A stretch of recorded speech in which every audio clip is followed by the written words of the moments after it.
ओम नमः सिद्धेभ्य। मंगलमय मंगल करण वीतराग विज्ञान नमो ताहि जाते भय तादि महान। करि मंगल करि हो महाग्रंथ करण को काज जाते मिले समाज सब पावे निज पद राज।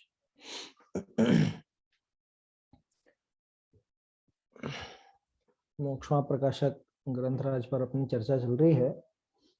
7वें अधिकार में व्यवहाराभासी का प्रकरण है और सम्यक दर्शन का अन्यथा रूप है ना, इस पर ये बात है।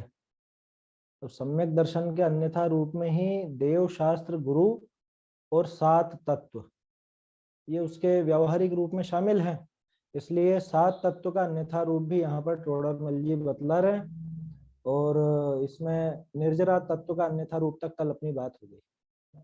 अभी तक जितना भी अपन ने देखा, चाहे जीव अजीव तत्व संबंधी हो या आश्रव संबंधी हो, बंध संबंधी हो, संवर संबंधी या निर्जरा संबंधी, इन सब में एक बात कॉमन क्या रही? कॉमन बात ये रही कि ये सारे के सारे में इसका दृष्टिकोण बाहर की तरफ रहता है। बाहर की तरफ, चाहे वो बाहर की क्रियाएं हो, चाहे वो शरीर आदि हो, कुल मिला के बाहरी दृष्टिकोण रखता है और इसी वजह से इसके ये भूल चला करती है। 7 तत्व में जो अभिप्राय में सुधार होना चाहिए था वो अभिप्राय में सुधार नहीं होता। बाहर की क्रिया देखकर उसको ही कुछ आश्रव संवर आदि उसी से संबंधित कुछ ना कुछ मानता है। अब ये मोक्ष तत्व का अन्यथा रूप अपने को देखना है। ये बिल्कुल थोड़ी सी अभी तक जो बात चली ना, इससे थोड़ी सी अलग आएगी बात।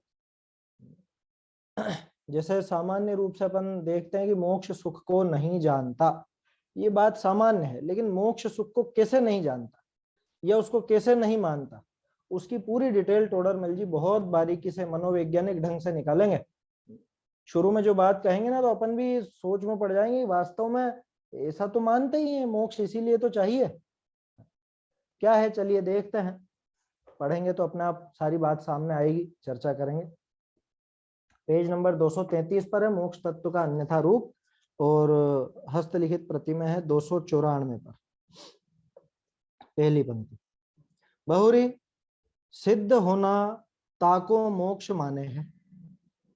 बहुरी जन्म जरा मरण रोग क्लेशादि दुख दूर भय अनंत ज्ञान करी लोकालोक का जानना भया त्रिलोक पूज्य पना भया इत्यादि रूप करी ताका महिमा जाने है। बोलो ये होता है कि नहीं होता? यही सब तो मानते हैं अपन। सिद्धों में क्या है? हाँ, एक इसमें थोड़ा सुधार है, जन्म के बाद जरा शब्द जुड़ेगा। हस्तलिखित प्रति में जरा भी है और ये प्रकाशित प्रतियों में छूट गया। ये जन्म जरा मरण, जरा भी शामिल है। फिर से पढ़ता हूं, सुनिएगा ध्यान से। सिद्ध होना ताको मोक्ष माने। मोक्ष मतलब क्या? कि सिद्ध बन गए तो मोक्ष हो गया, ऐसा समझते हैं। कोई दिक्कत है क्या इसमें? कि नहीं, बिल्कुल ऐसा ही मानते हैं अपन। अब उसमें क्या, जन्म जरा मरण का उनके नाश हो गया, रोग का नाश हो गया। अब कोई सोचेगा जरा और रोग में क्या अंतर है? जरा और रोग एक ही है या अलग अलग है? जरा का अर्थ है बुढ़ापा, है ना। जरा माने बुढ़ापा होता है। बहुत से लोग क्या है, जरा को रोग से ही समझते हैं, जबकि जरा रोग नहीं है, जरा तो बुढ़ापा है। तो जन्म जरा मरण रोग क्लेश आदि दुख दूर भय, ये तो हुआ समझ लो कि 18 प्रकार के जो दोष है उनका अभाव। दूसरा, अनंत ज्ञान करी लोकालोक का जानना भया, सर्वज्ञता आ गई। लोक पूज्य पना भया, सिद्ध होने पर ये सारे काम होते हैं या नहीं होते हैं? होते हैं, बिल्कुल होते हैं। मोक्ष दशा में ये सब चीजें होती है या नहीं? कि होती हैं। इत्यादि रूप करी ताका महिमा जाने है। अब बोलो, हम सब क्या ऐसा नहीं मानते सिद्धों को? सिद्धों को क्या इस वजह से हम महान नहीं मानते हैं? बिल्कुल मानते हैं। भाई अष्टादश दोष रहित हैं और वो केवल ज्ञान आदि सहित हैं, त्रिलोक पूज्य हैं, ये सारे विशेषण तो अपन भी बोलते हैं। तो दिक्कत क्या आ गई? सो सर्व जीवनी को दुख दूर करने की, ज्ञेय जानने की व पूज्य होने की चाह है। देखो, सिद्ध भगवान, ये सब सिद्धों के ये चीज प्रकट तो है, ये बात पक्की, लेकिन इनकी वजह से अपन मोक्ष चाहते हैं। माने मन में क्या पड़ा हुआ है कि मैं सुखी होना चाहता हूं। सुखी होना तो चाहते हैं, सभी जीव चाहते हैं, उसमें दिक्कत नहीं, लेकिन कैसा सुखी? यहाँ पे अभी सुख वास्तव में क्या चीज है, सारी उहापोह इसी बात पर चलेगी। ये सुख किसको कहता है और मोक्ष में कैसे सुख की कल्पना करता है, सारा का सारा खेल इस पर निर्भर है। क्योंकि सम्यक दृष्टि जीव भी सुखी होना चाहता है और मिथ्या दृष्टि जीव भी सुखी होना चाहता है, लेकिन दोनों किस तरह का सुख मानते हैं अथवा मोक्ष में कैसा सुख मानते हैं, इसके ऊपर निर्भर करता है कि मोक्ष तत्व का अन्यथा रूप बैठा है दिमाग में या सही सही स्वरूप समझ लिया है। खैर, अभी तो अपन देखते हैं कि सिद्धों में ये सारी बातें हैं, ठीक है ना, और इसी का नाम मोक्ष है। और मुझे ऐसा मोक्ष चाहिए। कैसा मोक्ष चाहिए? जिसमें मैं त्रिलोक पूज्य हो जाऊं। क्या? जिसमें मैं पूरी दुनिया की सब बातें जानने में आ जाएंगी मेरे। ये ज्ञेय लुब्धता नहीं है क्या? है? देखिए टोडरमल जी कहां पे इशारा कर रहे हैं। पहले एक बार पैराग्राफ पढ़ लेते हैं अपन, फिर से पढ़ता हूं। बहुरी सिद्ध होना ताको मोक्ष माने है। बहुरी जन्म जरा मरण रोग क्लेश आदि दुख दूर भय। अनंत ज्ञान करी लोकालोक का जानना भया।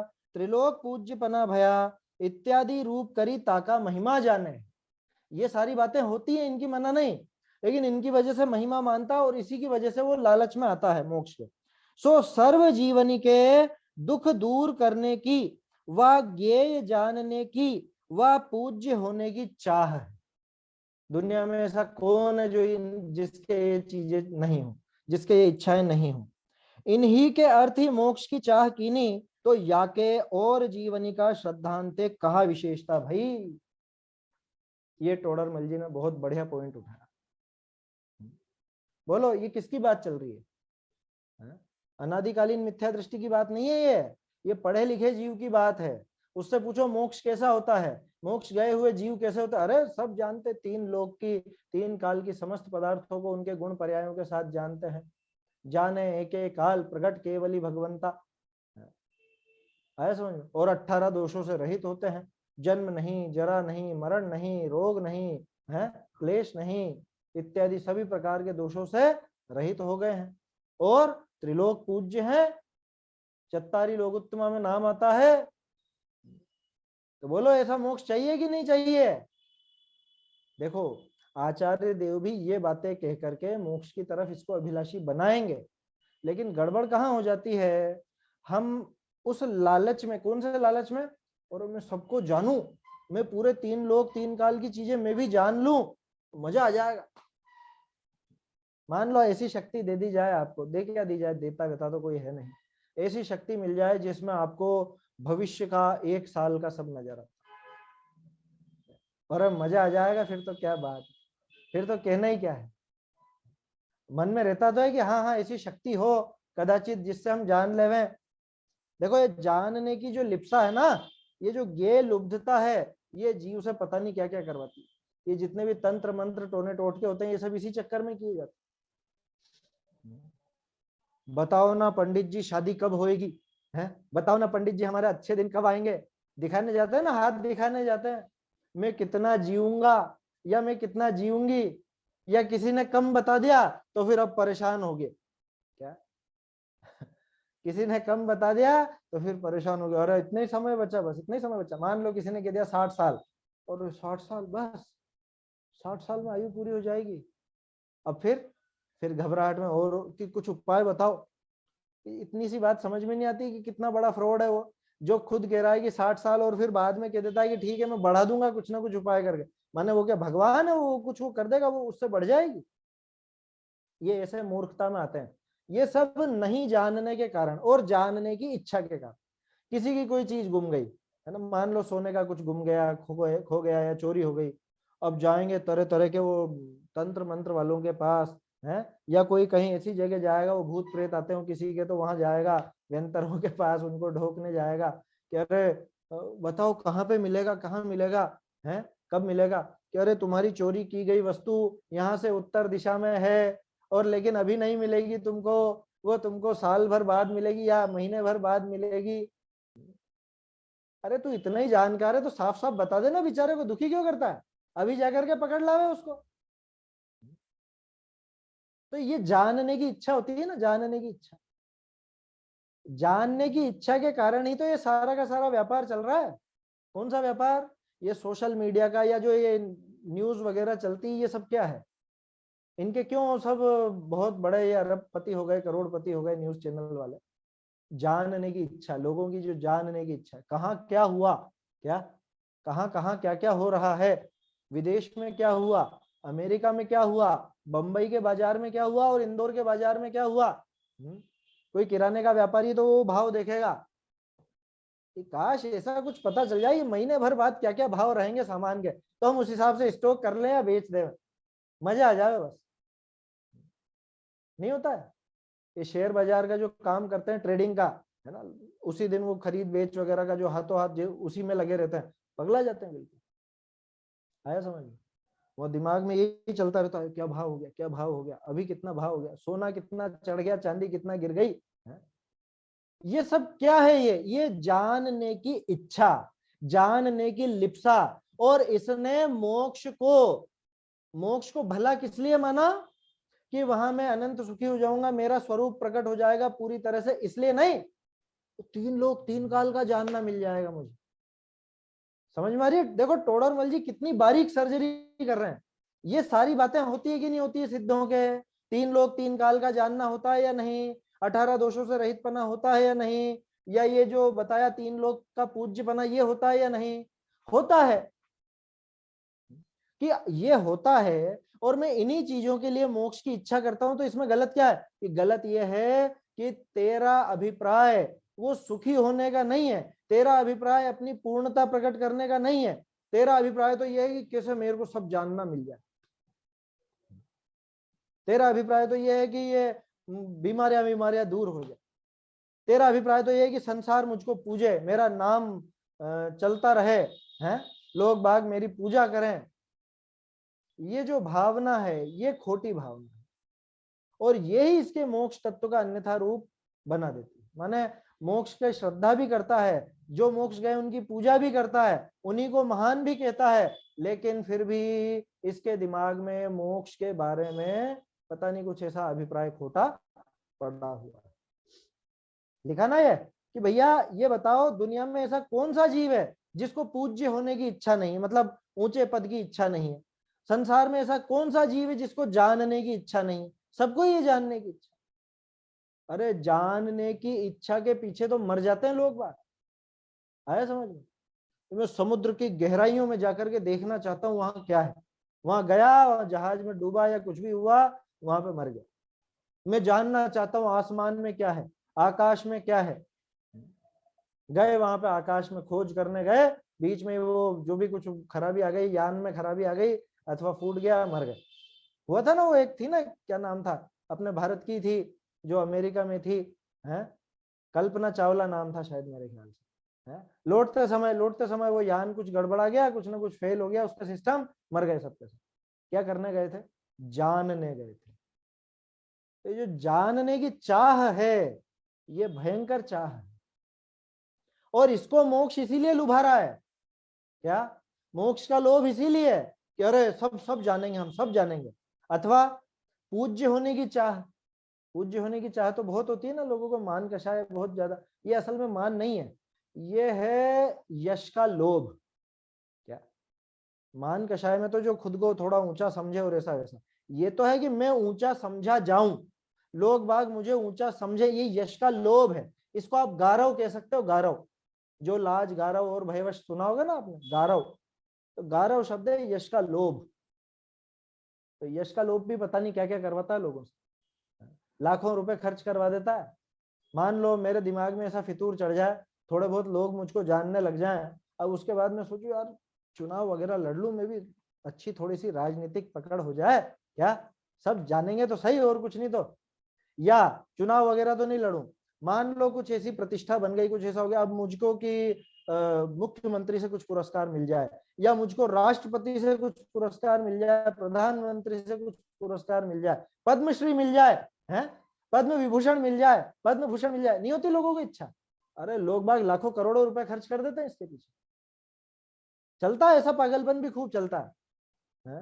साठ गांठ करते हैं नेताओं से, मंत्रियों से, कह रहे मंत्री जी थोड़ा हमारी भी सिफारिश करो, है कि नेताजी हमारी भी थोड़ी सिफारिश करो वहां पर। क्यों? पूज्य होने की चाह, इसको कहते हैं पूज्य होने की चाह। आया समझ में? तो तीन बातें मुख्य रखी यहाँ टोडरमल जी ने। एक तो वो जो जन्म जरा मरण आदि, जन्म जरा मरण आदि के बारे में तो कल भी बात की थी अपन ने, कल या परसों किस कब करी थी, माइकल जैक्सन की। वो माइकल जैक्सन वो मृत्यु से भागना चाहता, क्या है ना, वो उसको कि मेरी मौत ही नहीं आए ऐसा चाहता था, रोग नहीं हो ऐसा चाहता था। और क्या हुआ कि तमाम तरह के तो रोग लग गए, आयु से मतलब जो एक नॉर्मल मनुष्य की आयु होती है उससे कम, उससे पहले ही मर गया, ये सारा काम हुआ। तो खैर उसके उसके ऊपर चर्चा की आवश्यकता नहीं है। दो बातें खास जिन पर चर्चा की आवश्यकता है अपने को, कि एक तो त्रिलोक पूज्यपना और एक सबका तीन लोक का लोक का जानने की इच्छा। ये प्रत्येक जीव के होती है ना? क्या कह रहे हैं? सो सर्व जीवनी के दुख दूर करने की, देखो दुख दूर करने की तो सबको इच्छा है ना, कौन सा दुख दूर करने के लिए है? सम्यक दृष्टि को दुख दूर करने की इच्छा है या नहीं? नहीं है। क्यों? दुख दूर करना चाहता है, प्रत्येक जीव दुखी दुख दूर करना चाहता है, कोई दुखी नहीं होना चाहता। वास्तव में बात क्या है, यहां दुख से आशय क्या समझते हैं इसके ऊपर निर्भर करती है बात। मैं दुख दूर करना चाहता हूं, क्या दुख दूर करना चाहता हूं कि अरे ये हाथ पैर बहुत दर्द करते हैं, बीमारी होती है, ऐसा होता है, ये दुख दूर करना चाहता हूं। या गरीबी का बहुत दुख है उसको दूर करना चाहता हूं। या और मुझे पता नहीं कुछ लौकिक कोई ऐसी प्रतिकूलता है रुपए पैसे की कमी है, या समझ लो खाने पीने को अच्छा नहीं है, या वस्त्र आदि अच्छे नहीं है, या और जो भी बात है, पांच इंद्रिय के विषय भोग संबंधी जो प्रतिकूलताएं हैं, उन प्रतिकूलताओं को मैं दुख कहता हूं और वो दुख दूर करना चाहता हूं।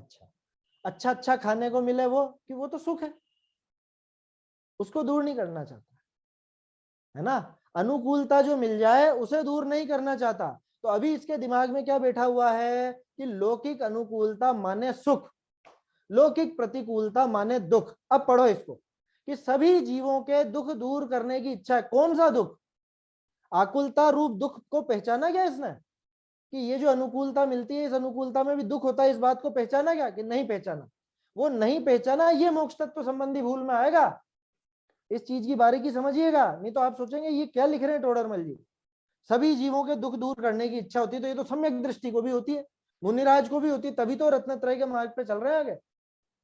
ये कौन सा दुख दूर करने की बात कर रहे हैं कि वास्तव में इसने लौकिक प्रतिकूलताओं को दुख समझा है, उन्हें प्रत्येक जीव दूर करना चाहता है।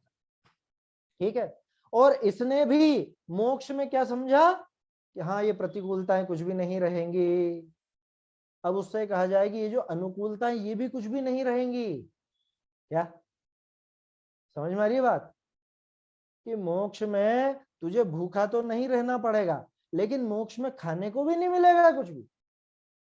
तो अच्छा मुझे मिठाई बहुत पसंद है, मिठाई भी नहीं मिलेगी, कि मिठाई भी नहीं मिलेगी। या मुझे बाहर में अनुकूलता चाहिए कुछ कुछ, कि गर्म हवा तो नहीं मिलेगी, लेकिन ठंडक भी नहीं मिलेगी वहां पर। समझ में ही बात? माने जो प्रतिकूलता रूपी दुख को दूर करना चाहता है और उससे मोक्ष को चाहता है, ये असल में अभी उसके दिमाग में सुख और दुख संबंधी भूल चल गई। आया समझ में? तो सुख और दुख संबंधी जो भूल है वो ही मोक्ष तत्व संबंधी भूल है, बारीकी से विचार किया जाए। क्या लिखा छेड़ाला में? शिव रूप निराकुलता न जोय। पढ़ जाते हैं अपन, क्या है इसका अर्थ? शिव रूप निराकुलता न जोय का क्या मतलब? न जोय का अर्थ तो नहीं देखता, नहीं देखता माने नहीं जानता। क्या नहीं देखता, क्या नहीं जानता, क्या नहीं समझता? कि मोक्ष में जो सुख है उस सुख की जाति को नहीं पहचान, उस सुख का स्वरूप नहीं पहचानता। तो ये जो सुख के स्वरूप संबंधी भूल है वही मोक्ष के स्वरूप संबंधी भूल है। समझ में आ रहा है? ये शुरू की 4 लाइनों में खुलासा हो जाएगा, क्योंकि आगे इसी की डिटेल आने वाली है पूरी। देखिए फिर से पढ़ता हूं, क्या कहा कि यहाँ ये सभी लोकालोक का जानना हुआ, है ना, रोग क्लेश आदि दुख दूर हुए, त्रिलोक पूज्य पना भया, इत्यादि रूप करी ताकि महिमा जाने है। इत्यादि रूप से महिमा जानता है, असली सुख की पहचान हुई नहीं है उसे अभी। सो सर्व जीवनी के दुख दूर करने की व ज्ञेय जानने की, है ना, वह पूज्य होने की चाह है। इन्हीं के अर्थ मोक्ष की चाह कीनी तो याके और जीवनी का श्रद्धांत कहा विशेषता में, कि भाई दूसरे जीवों में और इसके श्रद्धांत में क्या अंतर हो गया। ये पढ़ लिखने के बाद भी मोक्ष का ऐसा ही समझता है और मोक्ष इसीलिए चाहता है, जैसा सब अन्य जीव चाहते हैं वैसे ही ये भी चाहता है, तो इसमें विशेषता क्या आई, इसमें क्या विशेष बात आ गई फिर ऐसी। माने कोई विशेषता नहीं है। ये जैसा दूसरा जीव मानता रास्ता चलता कोई तिर्यंच हो, वो भी दुख से बचना चाहता है, उसे अभी गर्मी का दुख बहुत हो रहा है, भूख प्यास का दुख बहुत हो रहा है, ये भी उसी को दुख मानता है, वो उस दुख को दूर करना चाहता है, ये भी उसी दुख को दूर करना चाहता है। अभी उसको खाने और उससे ही फुर्सत नहीं है बेचारा, वो भोजन ढूंढने से, नहीं तो जानने की इच्छा तो उसके भी बहुत होती है, वैसी जानने की इच्छा इसके होती है। दुलार थोड़ा सा वो भी चाहता है जानवर, कि लोग बाग थोड़ा से प्यार से अपने को रखें, कोई डंडे मार करके नहीं भगाए, लोग हमको माने, हैं, वही पूज्य पने की चाह। अब यहाँ पे वो बात नहीं कि कोई डंडा ऐसे आके मार तो नहीं रहा है, तो यहाँ पे वो भावना थोड़ी बलवती हो गई कि लोग बाग मुझे पूज्य समझे, मेरे को ऊंचा समझे, मेरी जगत में प्रतिष्ठा हो, मुझे सब पूछे, मेरा सम्मान करें। तो ये इच्छा इसकी अन्य जीवों जैसी ही है, तो इसमें और अन्य सांसारिक जीवों में क्या अंतर आया। इसकी मान्यता अन्य सांसारिक जीवों जैसी ही तो रही। बात समझ में आई, ये बताना चाह रहे हैं यहाँ टोडर मुझे। अब देखो आगे, बहुरी या के ऐसा भी अभिप्राय है, कैसा, कि स्वर्ग विषय सुख है, तिनि ते अनंत गुणे मोक्ष विषय सुख है।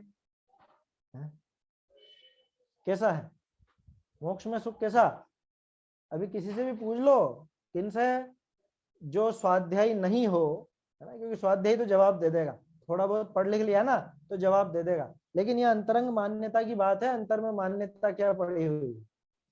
खैर अभी अपन स्वाध्यायी की बात जाने दें, जो थोड़ा धर्म मार्ग में लगा हुआ तो है, लगा हुआ है मानना है, मंदिर आता है, पूजा पाठ करता है ना, पाठ करता है, व्रतशील उपवास आदि सब करता है, उससे पूछो भैया मोक्ष में सुख कैसा है ये बता दे। अच्छा देवों से कितना ज्यादा सुख है मोक्ष, तो यही कहेगा देवों से अनंत गुना, देवों से इतना गुना उतना गुना। माने मोक्ष सुख की और ये स्वर्ग सुख की एक जाति है, इसी का ही अर्थ है। शिव रूप निराकुलता न जोए, नहीं देख रहा, नहीं जान रहा वो कि मोक्ष में सुख कैसा है, उस बात को वास्तव में नहीं जानता। क्या कह रहे हैं, बहुरी या के ऐसा भी अभिप्राय है, स्वर्ग विषय सुख है, तिनते अनंत गुणे मोक्ष विषय सुख है। स्वर्ग से अनंत गुणा सुख है या नहीं मोक्ष में। अगर आप स्वर्ग से अनंत गुणा सुख कहते हो मोक्ष में, तो इसका अर्थ यह है कि आप स्वर्ग में सुख मानते हो, है ना, स्वर्ग में सुख मानते हैं, तभी तो स्वर्ग से गुणाकार करा। भाई गुड़ से कितनी मीठी है शक्कर, ये बात तो तभी संभव है ना जब गुड़ मीठा हो। तो गुड़ मीठा है तो मीठे से मीठे की तुलना कर दी जाती है। कभी किसी ने ऐसी तुलना करी, करेले से कितना गुना मीठी है शक्कर, मिर्ची से कितनी गुना मीठी है शक्कर, कि अनंत गुना, कि करेले से अनंत गुना मीठी है, ऐसा कि करेले में मिठास ही नहीं है। तो ऐसे ही वो स्वर्ग में वास्तव में सुख ही नहीं है। जब सुख ही नहीं है तो उससे कितना गुना, ये बात क्या मायने रखती है।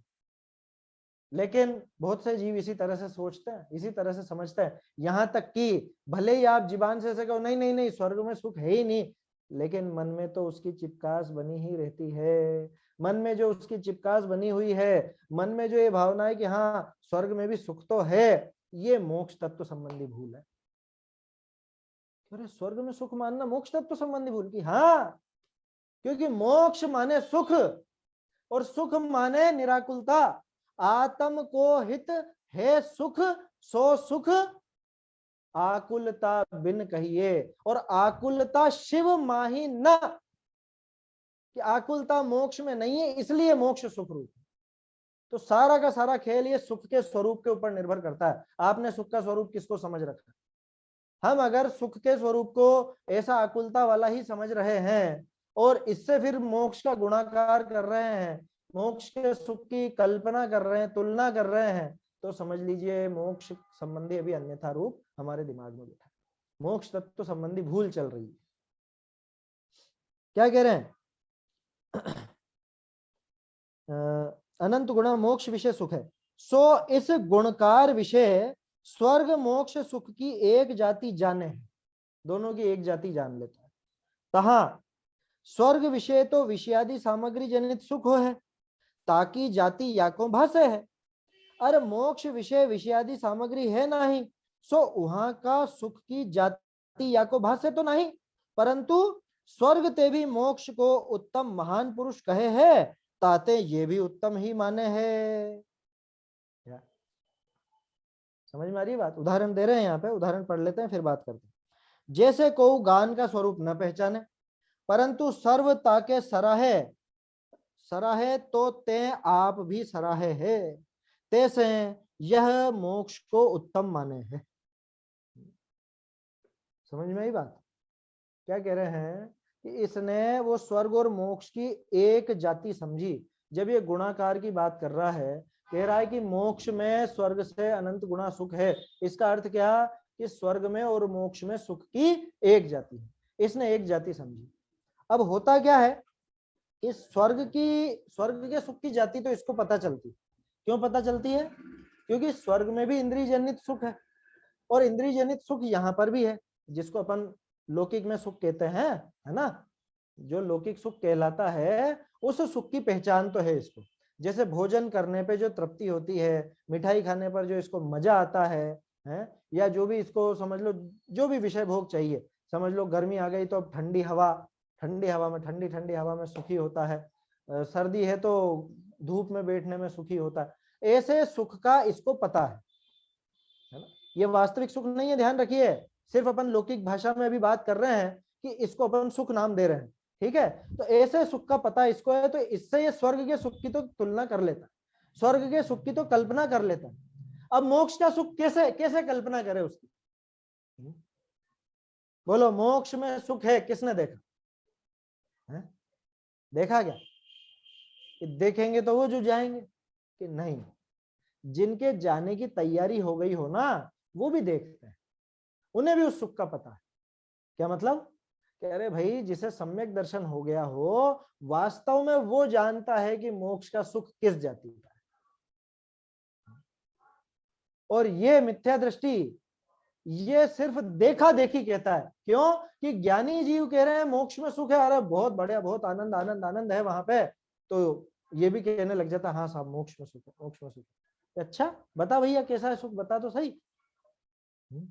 हालांकि खैर कहने में नहीं आता, वो भोगने की ही वस्तु है, स्वयं उसका स्वाद ले ऐसी वस्तु है, लेकिन फिर भी इसका वो सारा का सारा कहना झूठा है, झूठा। क्यों?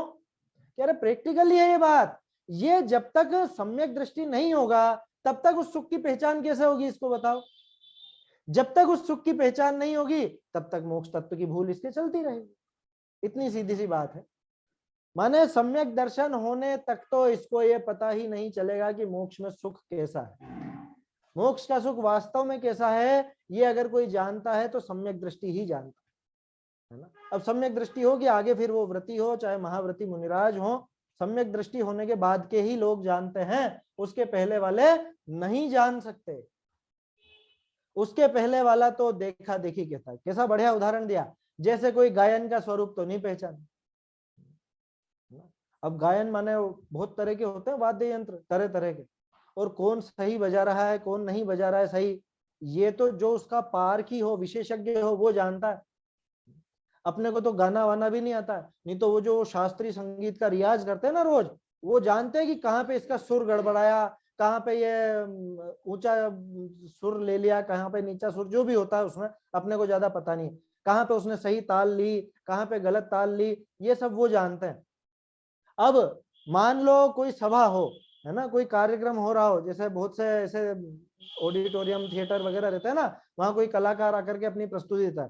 अब वहां पे मान लो 10-15 लोग तो वास्तव में उस कला के पारखी हैं, वो जानते हैं कि हाँ ये बहुत अच्छा करा इसने, ये बहुत बढ़िया यहाँ पे धुन निकाली इसने, बहुत अच्छा यहाँ पे गाया, और वो वाह वाह करते हैं, और दूसरे पीछे बैठे हुए लोग भी उनको देखते हैं, वो भी उन्होंने वाह वाह करी और ये भी वाह वाह कर, उन्होंने ताली बजाई ये भी ताली बजाते, जबकि इसको वास्तव में पता नहीं है कि ये किस बात पे ताली बजी, ये किस बात के लिए वाह वाह कर रहे हैं इसको मालूम नहीं है। और जो पारखी होता है वो जान जाता है कि ये झूठी वाह वाह कर रहा है, ये झूठी ताली बजा रहा है, इसको वास्तव में भी मालूम नहीं है ये सारी बात, इसको ये स्वरूप ख्याल में नहीं है कि ये गायन किस तरह से होता है, ये वाद्य यंत्र किस तरह से काम करता है, लेकिन दूसरों को देखा देख ये भी तारीफ करने लग जाता है।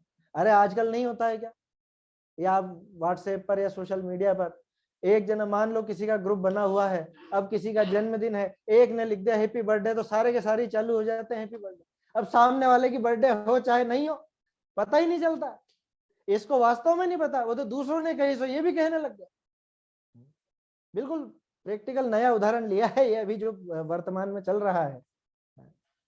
आप व्यक्तिगत रूप से उस व्यक्ति को नहीं जानते, आप व्यक्तिगत रूप से उस व्यक्ति से कभी मिले नहीं, कभी आपकी बोलचाल नहीं हुई, आप उस व्यक्ति का स्वरूप नहीं जानते, लेकिन दूसरे तारीफ कर रहे हैं, दूसरे बढ़ाई कर रहे हैं तो ये भी बढ़ाई करने लग गया, ये भी तारीफ करने लग गया, दूसरे बुराई करते हैं तो ये भी लाइन से बुराई करने लग जाता।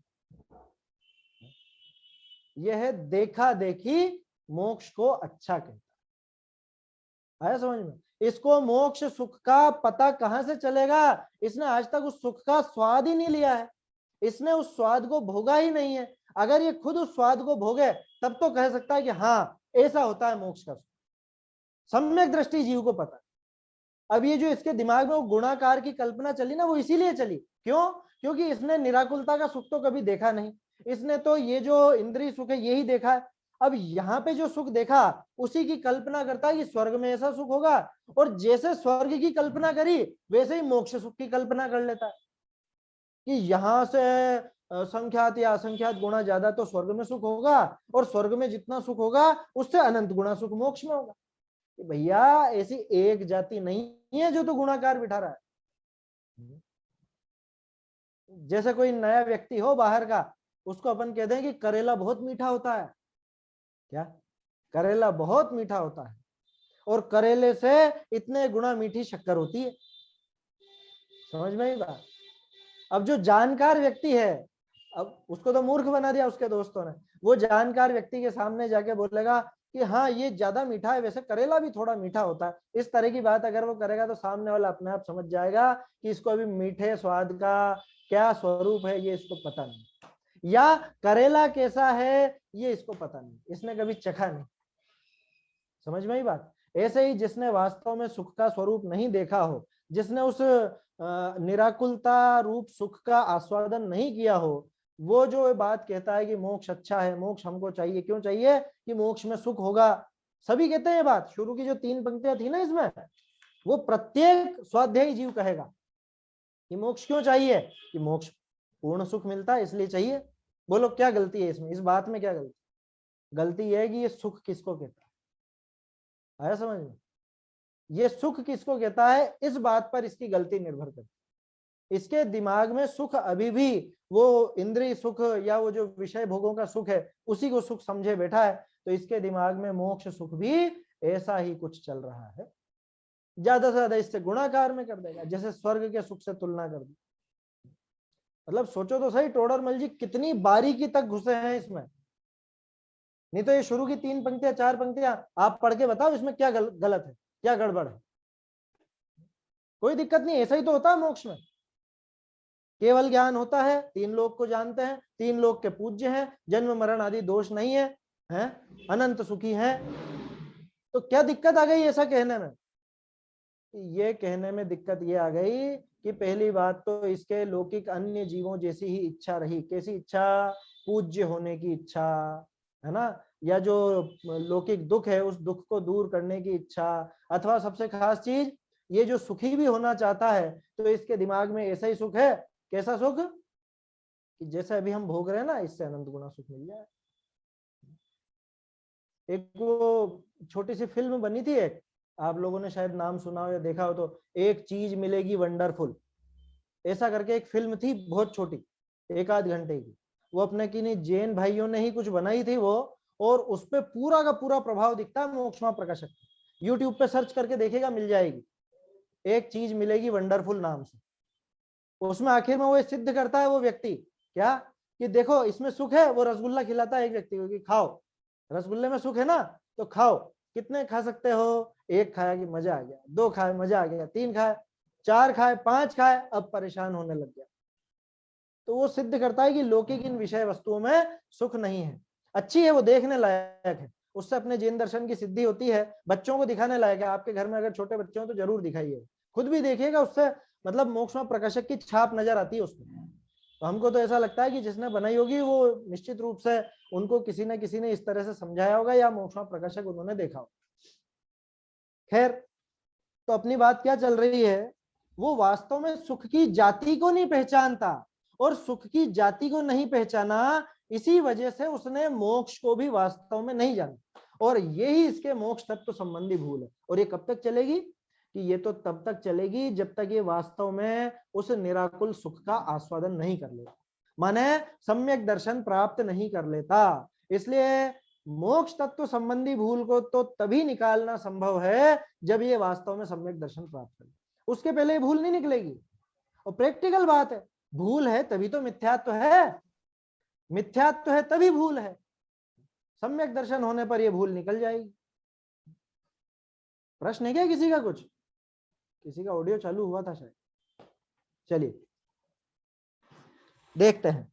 जैसे को गान का स्वरूप न पहचाने परंतु सर्व ताके सराहे, ताते आप भी सराहे है, तैसे ये मोक्ष को उत्तम माने हैं। क्यों उत्तम मानते हैं हम मोक्ष को? कि सारी दुनिया मोक्ष को उत्तम कह रही है तो हम भी मोक्ष को उत्तम कहने लग गए। हमारे आचार्यों ने मोक्ष को उत्तम कहा तो हम भी मोक्ष को उत्तम कहने लग गए। हमारे जो भाई हैं वो हम मोक्ष को उत्तम कहने लगे तो हम भी मोक्ष को उत्तम कहने लग गए। आया समझ में? कहाँ जाना है? कि मोक्ष जाना है।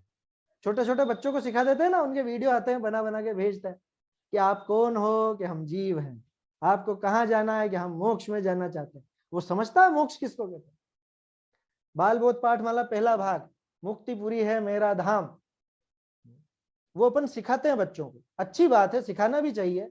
लेकिन मेरा प्रश्न दूसरा है, जो ये बोलने लग गया कि मुक्तिपुरी है मेरा धाम और मिलता जहां पूर्ण विश्राम, ये सारी बातें जो उसमें है ये गलत है क्या? ये गलत तो नहीं है, एक भी बात गलत नहीं है। लेकिन क्या उसको उसका भाव भाषण हो गया क्या? बिल्कुल भी भाव भाषण नहीं हुआ है। आया समझ में? दूसरे लोग कहते हैं वैसे ही ये कहने लग जाते। या दूसरा उदाहरण ले लो, जैसे छोटे बच्चे कई बार जिद करते हैं ना, किसी की शादी में गए, उसने देखा बहुत बढ़िया तामझाम है सब, मेरी भी शादी करा दो, मेरी भी अभी शादी करा दो, मुझे भी शादी करनी। अरे वो शादी का स्वरूप समझता है क्या? वो किसको शादी कहा जाता है, क्या होता है शादी में, ये उसको कुछ भी नहीं पता। भाव भाषण नहीं है, तो बस वो देखा देखी कहता है कि मैं भी शादी करूंगा, मुझे भी शादी करनी, मुझे भी घोड़ी पर बैठना है, मुझे भी माला पहननी, मुझे भी स्टेज पर जो भी। तो वो उसका स्वरूप नहीं जानता, कोरा देखा देखी या दूसरों की बातें सुन करके वैसा कहता है। ठीक उसी तरह से इसको मोक्ष के सुख का वास्तव में पता नहीं है। ये जो अपना दुख दूर करना चाहता है, ये भी सिर्फ ये लौकिक प्रतिकूलता का जो दुख है उसको दुख समझता है। आकुलता में दुख लगा कहाँ है इसको अभी? अगर आकुलता में दुख लगता तो ये स्वर्ग को सुख कहाँ कहता? स्वर्ग में सुख कह सकता था क्या? कहने का मतलब मानने से समझना, कहने में तो कहा जाता है, क्योंकि क्या करें, व्यावहारिक भाषा इसी तरह की हमारी, स्वर्ग सुख, मोक्ष सुख इत्यादि अपन बोलते हैं। तो वास्तव में उसको अभी सुख और दुख की परिभाषा भली भांति पता नहीं है, इसलिए उसके मोक्ष तत्व संबंधी भूल चलती है। चलिए आगे देखते हैं। उदाहरण स्पष्ट है बिल्कुल। यहाँ वह कहे है, शास्त्र विषय विषय भी तो इंद्रादित्य अनंत गुणा सुख सिद्धनी के प्ररूप है। देखो पकड़ ली उसने बात। कौन सी बात? गुणाकार वाली, कि भाई स्वर्ग से अनंत गुणा सुख नहीं है मोक्ष में। क्यों? क्योंकि स्वर्ग में तो सुख है ही नहीं, तो अनंत गुणा कैसे होगा? अब उसने बात पकड़ ली कि आचार्यों ने लिखा है साहब कि स्वर्ग से अनंत गुणा सुख मोक्ष में होता है, लिखा है, हमने पढ़ा है। बहुत से ग्रंथों में मिल जाएगा आपको। अरे आत्मानुशासन आदि ग्रंथों में, उनमें लौकिक सुख को ही सुख नाम से बोलते हैं। क्यों बोलते हैं? अरे वो हमारी भाषा में बोलते, क्योंकि हम इनको सुख कहते हैं, इसलिए आचार्य देव उनको सुख कहते हैं। अब स्वर्ग से अनंत गुणा सुख मोक्ष में कहा, इसका क्या अभिप्राय? वो देखिए यहाँ पे बता रहे हैं टोडर मल जी। ताका उत्तर, जैसे तीर्थंकर शरीर की प्रभा को सूर्य प्रभाते सूर्य प्रभाते कोट्या गुणी कही, कोट्या माने करोड़, है ना, करोड़ों गुना कही, तहा तिनकी एक जाति नहीं, परंतु लोक विशेष सूर्य प्रभा की महिमा है, ताते भी बहुत महिमा जनावने को उपमा अलंकार कीजिए है। तैसे सिद्ध सुख को इंद्रादि सुखते अनंत गुणा कहा, तहा तिनकी एक जाति नहीं, परंतु लोक विषय इंद्रादि सुख की महिमा है, ताते भी बहुत महिमा जनावने को उपमा अलंकार कीजिए। कितना सीधे तरीके से समझा दिया टोडर मल जी ने कि साहब क्यों लिखा आचार्यों ने स्वर्ग से अनंत गुणा सुख है मोक्ष में, ऐसा क्यों लिखा? कह रहे क्योंकि तुझे स्वर्ग सुख भाषित होता है, मोक्ष सुख भाषित नहीं होता। मोक्ष सुख की अभी पहचान नहीं है ना, निराकुलता का सुख तूने चखा नहीं है, तूने अभी वही वाला सुख चख रखा है, विषयों का सुख, विषय भोगों का, तो तुझे तो वही सुख नजर आता है। इसलिए आचार्य ने ऐसा समझाने के लिए, हम जैसे अज्ञानी जीवों को आचार्य देव ने समझाने के लिए बताया कि तुम्हें सबसे ज्यादा सुख कहाँ लगता है, कि साहब स्वर्ग में लगता है, इंद्रों का सुख सबसे ज्यादा, कि अच्छा इंद्रों का सुख सबसे ज्यादा, उनसे भी अनंत गुना सुख है मोक्ष। ऐसे समझाने के लिए बताया, आया समझ में? ऐसा नहीं है कि इंद्रों का और वो स्वर्ग का सुख है। जैसे वो मेंढक था ना, मेंढक, कुएं का मेंढक, क्या अब उससे वो जो समुद्र का पक्षी है वो मिला उस मेंढक को, तो मेंढक क्या पूछता है उससे कि अरे ऐसा कितना बड़ा है तुम्हारा समुद्र? इतना बड़ा। मेंढक के हाथ कितने? और मेंढक हाथ फैला के बताता इतना बड़ा है कि नहीं नहीं बहुत बड़ा, बहुत बड़ा। अब वो क्या समझाए उसको? वो जो समुद्री पक्षी है वो समझा सकेगा उसको मेंढक को? क्योंकि मेंढक ने कुएं से निकल करके देखा ही नहीं। अब मान लो उस कहानी को थोड़ा सा अपन बदलते हैं, वो तो कहानी में मेंढक ही कहे जा रहा था, जो भी कह रहा था वो मेंढक फुदक फुदक के बता रहा, पूरा का पूरा कुआं नाप दिया उसने कि इतना बड़ा, तो उसने तो भी क्या कहा उस समुद्री पक्षी ने कि नहीं बहुत बड़ा। अब फिर भी उसको समझ में नहीं आया तो वो समुद्री पक्षी क्या कहेगा? यही तो कहेगा कि तेरा जो कुआं है ना, इस कुएं से अनंत गुना बड़ा। कह रहे कोई ऐसा संभव है क्या? है? उसमें भी उसको आश्चर्य लगता है कुएं के मेंढक को, ऐसा भी कोई संभव है क्या? मैंने तो इससे बड़ी कोई चीज जिंदगी में देखी नहीं। ठीक ऐसे ही हम अज्ञानी जीव, हमने ये इंद्रिय सुखों के अलावा दूसरा कोई सुख देखा ही नहीं, निराकुलता जो असली सुख है उस सुख का स्वाद लिया ही नहीं, तो हमें समझाने के लिए आचार्य देव क्या कहेंगे? उनकी भी मजबूरी है। तो उन्होंने कह दिया कि ये जो स्वर्गों का सुख तुमको लगता है सबसे ज्यादा, ये स्वर्गों से भी अनंत गुना सुख उस मोक्ष का है। आया समझ में? क्योंकि हम तो उस कुएं के मेंढक की तरह हैं, आज तक इसके अलावा कोई सुख की कल्पना करी ही नहीं। वो पांच इंद्रिय के विषय भोग, पांच इंद्रिय और मन दोनों मतलब सब शामिल कर लेना, इनके विषय भोगों में जो सुख लगा बस उतने मात्र को हम सोचते हैं कि हाँ यही सुख है, इससे ज्यादा तो सुख क्या होता होगा? जिसने करेला ही करेला खाया हो, अब उसको क्या समझाए शक्कर कैसी होती? ये तू जो करेला खाता है ना, इस करेले से अनंत गुना है शक्कर की मिठास, कह दिया जाता है ना, वास्तव में कहते नहीं है ऐसा। ठीक उसी तरह से स्वर्ग से अनंत गुना सुख मोक्ष में, ऐसा भी उचित नहीं है कहना, लेकिन क्या करें, वो तो आचार्यों की मजबूरी थी। कितना बढ़िया उदाहरण दिया है जैसे तीर्थंकरों के शरीर की प्रभा कैसी बताई? सूर्य से करोड़ गुना। अब ये संभव है क्या? सूर्य से करोड़ गुना होगा तो अपन देख ही नहीं सकेंगे तीर्थंकरों को। जब सूर्य को अभी अपन यूं देख नहीं सकते सूरज की तरफ, तो क्या तीर्थंकरों को देख सकेंगे फिर, अगर सूर्य से करोड़ गुना हो जाएगी तो? कि नहीं। फिर आचार्यों ने ऐसा क्यों लिखा? क्योंकि हमें सबसे ज्यादा प्रतापवान और चमकदार ऐसा सूर्य ही नजर आता है, सूर्य की प्रभा ही सबसे ज्यादा नजर आती है। तो आचार्य देव ने ऐसा लिख दिया कि सूर्य से भी अधिक, माने सूर्य से भी करोड़ गुना कांति वाला है तीर्थंकरों का शरीर होता है। ठीक ऐसे ही समझना कि वास्तव में स्वर्ग और मोक्ष की जाति एक नहीं है, लेकिन अब जिसको स्वर्ग की ही जाति समझ में आती है वो सुख की, स्वर्ग का सुख ही सुख लगता हो, उस जीव को समझाने के लिए आचार्य देव ने ऐसा भी प्रयोग कर दिया कि स्वर्ग से भी अनंत गुना सुख मोक्ष में है। लेकिन ये जिम्मेदारी तो हमारी है ना कि हम उस चीज को समझे कैसे। क्या वास्तव में स्वर्ग और मोक्ष की एक जाति है? स्वर्ग सुख और मोक्ष सुख की एक जाति है क्या? कि जब स्वर्ग और मोक्ष सुख की एक जाति नहीं है तो ये गुणाकार सिर्फ समझाने के लिए था, ऐसा हमको समझना चाहिए। दोनों की जाति बिल्कुल अलग अलग है। ये इंद्रिय सुख है, वो अतीन्द्रिय सुख है। ये लिमिटेड है, वो अनलिमिटेड है। आया समझ में?